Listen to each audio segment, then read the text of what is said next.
Hi guys, welcome back to my channel. First off, thank you so much for all the sorry, I am very tired right now. So we're Saturday, so today I have a day off. Thank you so much for all the comments, all the likes, all the great interaction I had since the beginning of the year. Some of you guys might know that I was on hiatus for a while due to anxiety, depression, all of that. Change of scenery because I moved.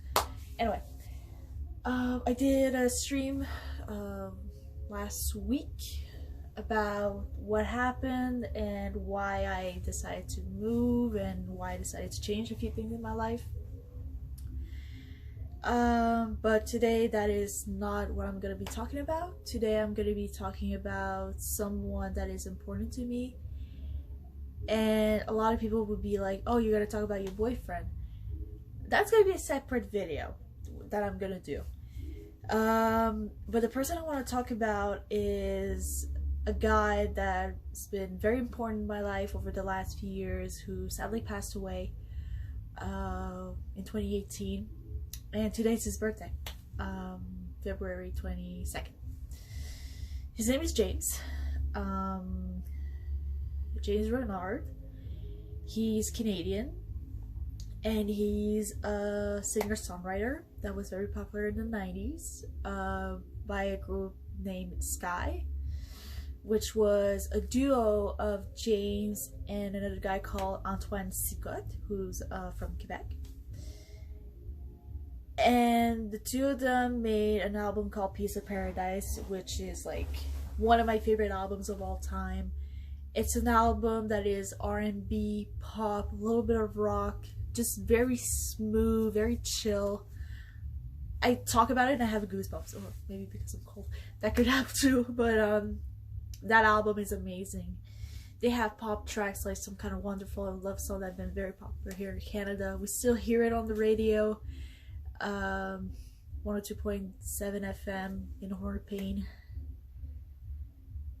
CFNO that still plays Sky songs. I know they play Some Kind of Wonderful a lot, All I Want. I think they passed Push and Love Song a few times. It's just very chill, very good songs to listen to in many types of situations. But the album itself, the songs that were not singles are also very good. One of my favorites would be, it's hard to choose. One of my favorites who was a single was Push, but the video version is short, but the original version on CD is so good. It's kind of like an R&B bluesy song, just very chill, something you would hear in a cafe or whatever.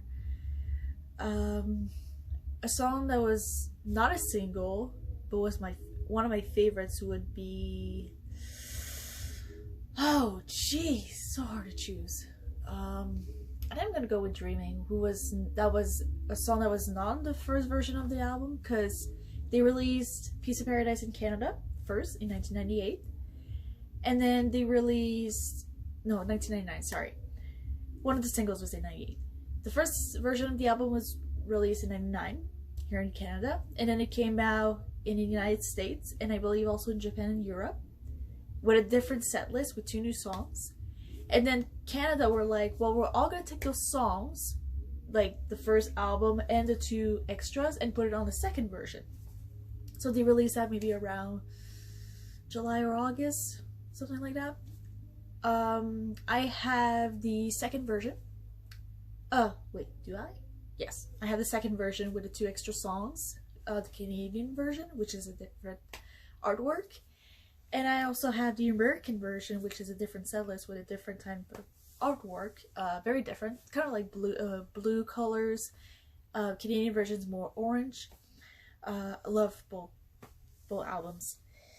They also released single albums for All I Want, Love Song, Some Kind of Wonderful. I have them all. Some Kind of Wonderful has this, it has a CD, but it's a CD-ROM. So when you put it in the computer, which was something I adored when I was in the 90s, you would get extra stuff. So you get videos, more information, you could go on the website. It was just really cool. And all those videos that were on the CD-ROM were actually in a different file on the CD, and I could actually download it and put it on my computer. I don't know if it's legal. If it's not, I'm sorry. But I have all of those videos on my phone, and since I have that album, maybe around 2014, 2015, it's been a while, I just watched some of those videos. They're like not even a minute long. It's just them talking about their music, where they're from, who they are, and it just makes me smile because their chemistry is something very special. What we'll learn a little bit later in Sky's history is that James is very shy.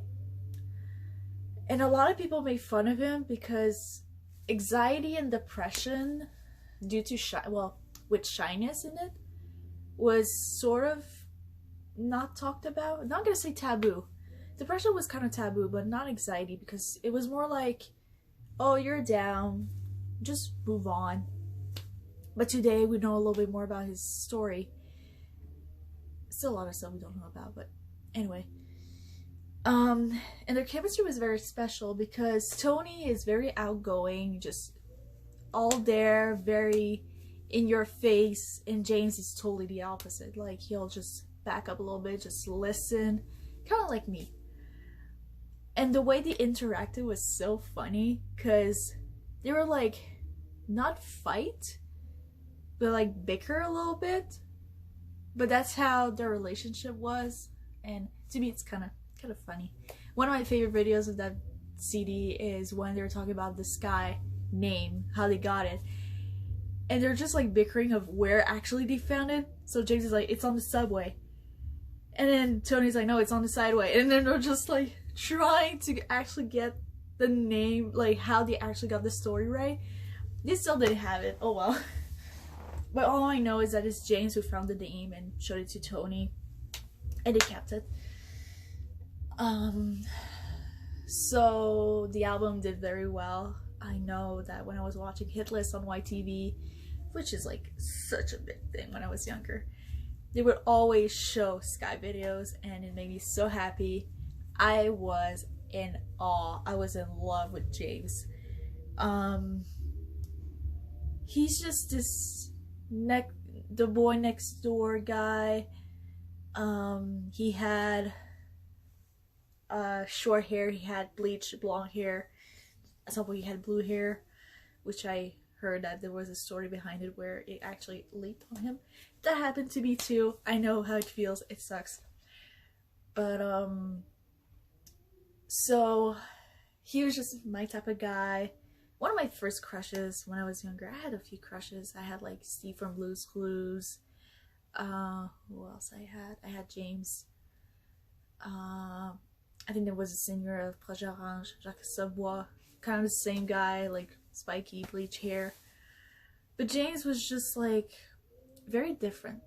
His voice, that's one thing. His voice is just so different from everyone else. Like, you hear his voice and you know it's him.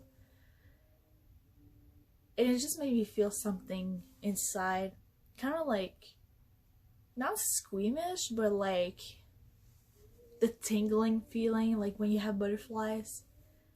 And I have goosebumps. Even when I listen to that album, I still have goosebumps. It's just that kind of voice that just haunts you. And I was sad when James decided to leave the group. And a lot of people were like, oh, he's just like, he's afraid of cameras, he's shy and blah blah blah. And he decided to leave Canada to go to the US, to go to LA. He had a girlfriend there. And Sky continued. It was not supposed to happen. Sky was supposed to change its name with a new person called Nice, but they decided to keep Sky because Sky was already popular. And Tony Antoine was like, well, I'm just gonna continue doing this with another person called Anastasia. I boycotted their second album. Oh, I don't remember the name, I'm so sorry. Traveling Infinity, there you go. I actually boycotted that album, not because I was hating the fact that James wasn't there. It's just because for me Sky is R&B, it's pop, not dance, and I was kind of like a little bit troubled with the fact that there was a girl there. I'm not saying that she wasn't talented, she's super talented, she has an amazing voice. But then last year I bought the album and I listened to it and it's really good. Very dancey. It was kind of like Sky reinvented itself to be just dancing and everything. They won some awards. Wasn't as big as the first album, but still had recognition. And then Anastasia left. She's now a yoga instructor in Montreal. Well, I think she still is. That's the last news we got from her. And then Tony was like, there's this kid that I work with called Carl Wolf, which you guys probably know about, because Carl actually had a few hits on his own after Sky. But he was part of that duo.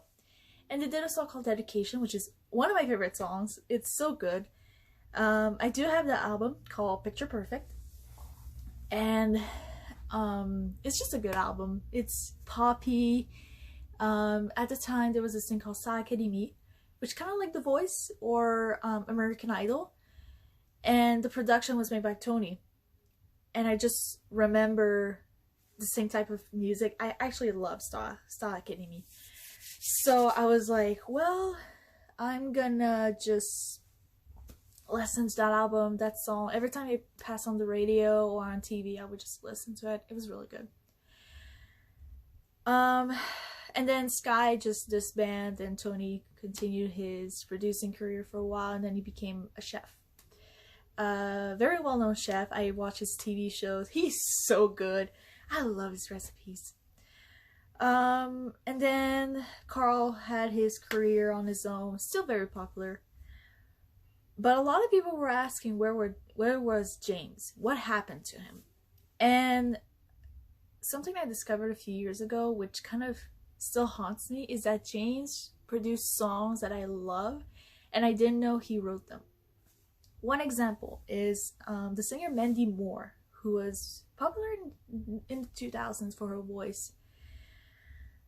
She was part of a movie called A Walk to Remember, which is one of the greatest love stories ever made on film, with Shane West, who was very popular at the time. And it's the story of this girl who has, I think, is it leukemia or cancer? She has a disease. And her father is like very Christian and blah blah, like, so he wants to protect her and blah blah. And Shane is the popular kid and he falls in love with the girl and blah blah, and then there's a story behind it. And there's this song called Cry that was very popular at the time, still very popular, which is one of my friends, Liliane, if you're watching, hi. Liliane is in love with that song. And I love that song too. And I was like, it's so haunting. It's beautiful. I wonder who actually wrote it. And then I discovered that it was James. That guy that I loved in the 90s who wrote that song. And I'm like, what? Are you kidding me? Seriously? So he wrote the song. We actually hear him in the background, which I was like, I love those back vocal. It's James. And he did another song for her album called Turn the Clock Around. And we hear him again. And I'm like, oh my god, it's Jason. I'm just like freaking out. And I've listened to those songs so much. And then I rediscovered Sky when I was in university. And I discovered that he wrote Cry. And then he wrote so many other songs. Cut to around 2000... try to get it right. 11 maybe?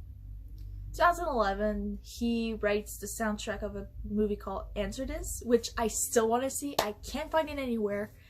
It's a movie about a guy who loves to do trivial nights. So he would go up to a bar and just answer trivia questions. James is kind of the same guy. He loves to learn so many things about life, like facts. And there's this one scene where the guy is with the girl that he's interested in, and they're just like doing some stuff. And he actually skipped class for the first time. And in the background you hear this song. I don't know what's the name, sorry. And it's actually James singing. And it's the same voice, and I'm like, what? So I still want to see that movie. And then I'm a kind of Columbo, where I'm gonna try to find every single detail about that movie. So I just like wrote on Google, answer this, James Renald, and I just tried to find so many info, and everyone was like, he's a great rock star, he's a great person, such a great songwriter, great singer, and he will always be in the background. So because he's very shy, he doesn't like social interactions. So there's not a lot of pictures since he left Sky. I think I found like 2 or 3. And then after a while, I just started listening to other groups, other singers, and Sky was like more like a rediscovery for a while, and just I'd stay there for a while and then just leave it there. Cut to last year, where I discovered that James is dead. And it's still very difficult for me to say that because I still can't believe it. He passed away, from what some people tell, August 11, 2018. He killed himself, which is... I remember listening to Sky and I was thinking to myself, we need to protect this person because society will... If you're different from society itself, they're gonna make fun of you. And because James was very shy, he quit his career because he was shy and because he was anxious and he didn't like fame. People made fun of him. But in my mind, I'm like, you're gonna come back. You're gonna prove people wrong. And he was supposed to release a solo album, which never happened. There's a few songs that came out on YouTube, which is how I learned his passing. I googled James Renald on YouTube, and I found a song called, I think it was Today, and it was from this pseudonym called Mackenzie BC, which I knew was James. So I'm like, I clicked on it, and then I read the description, and it says this song was recorded by James Renald in 2001, but it was never released. It got shelved. And it says James passed away in 2018. I still miss you. And in my head I'm like, that's not true. That is not fucking true. That can't happen.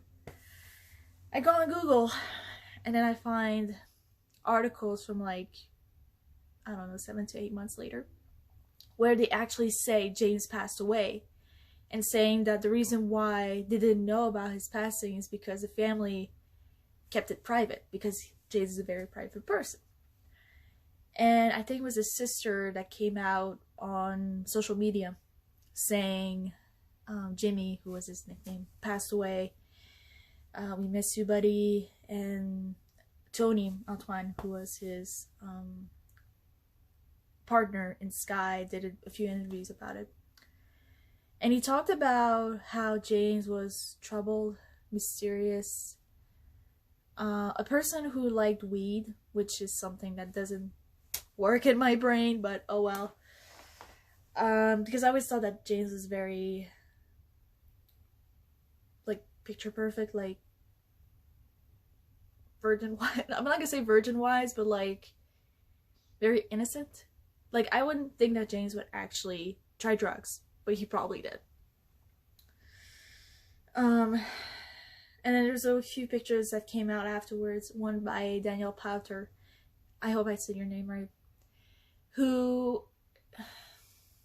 posted a picture of him a few days before his passing, saying, James, you rock, blah, blah, blah.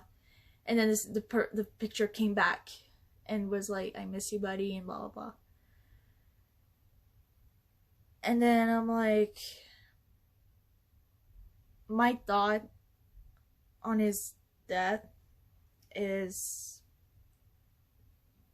it didn't happen.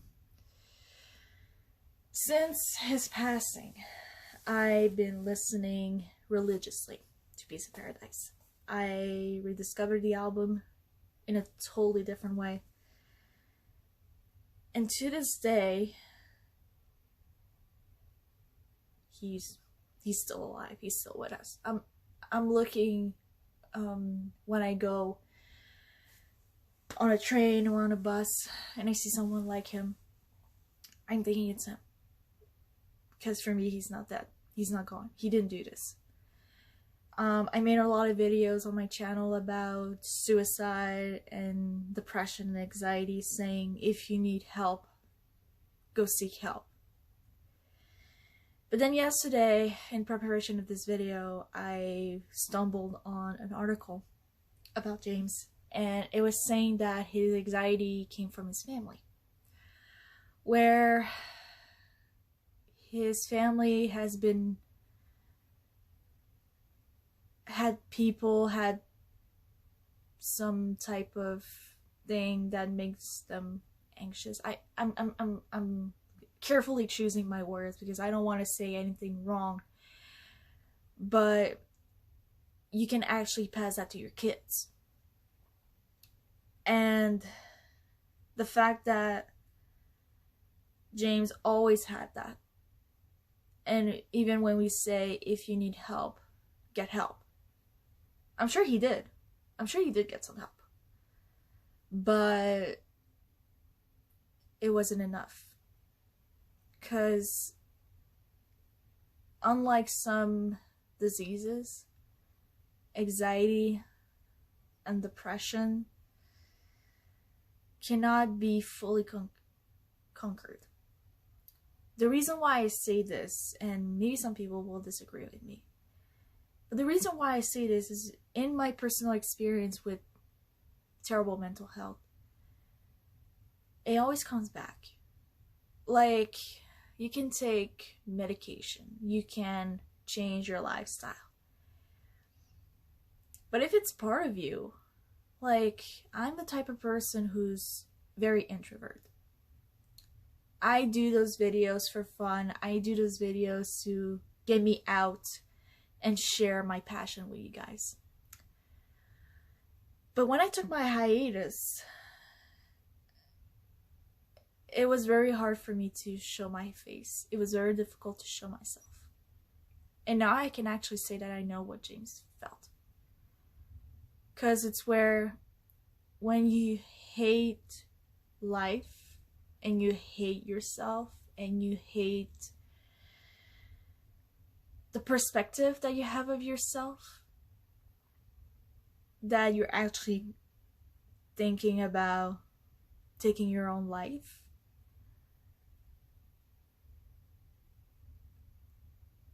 It's just very difficult to wrap your brain, wrap your mind on people love you, people care about you.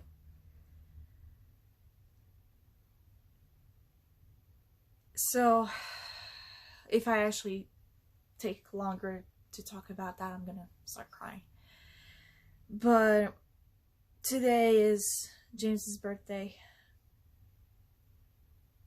I still miss him like crazy, even though I never met him. I never saw him in real life. But today, I want this day to not be about his passing. I want this day to be about what he left us. What's his legacy? And his legacy is the music. The music he did with Tony, the music he did with Mandy Moore, the music he did with so many people, the music he did for so many movies, also the music he did for himself with Mackenzie BC.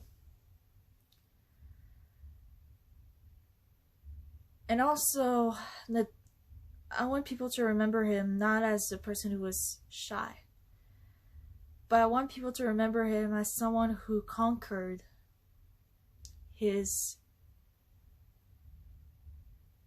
phobia to present music. The fact that he did Sky for, I don't know, many years until he left.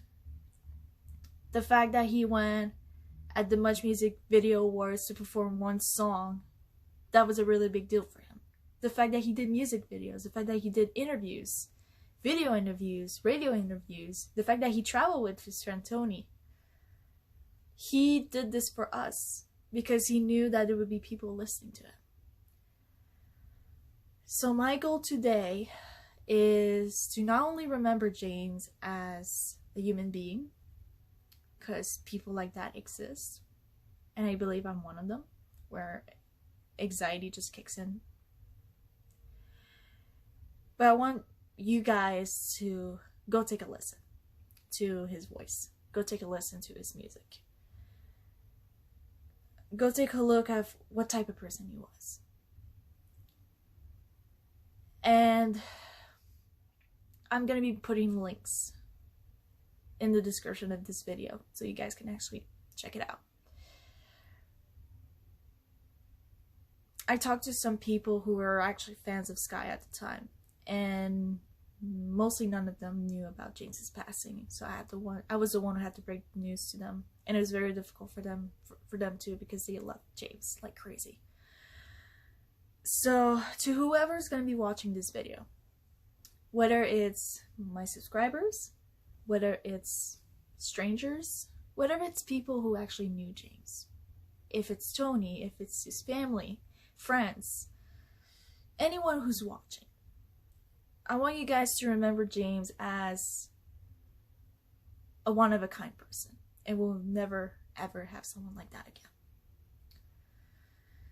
So on that note, happy birthday, James. We love you. We will always love you.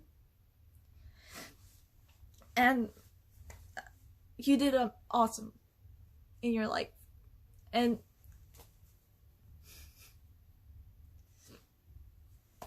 even though I never met you, you're still a great fucking person. Okay. So,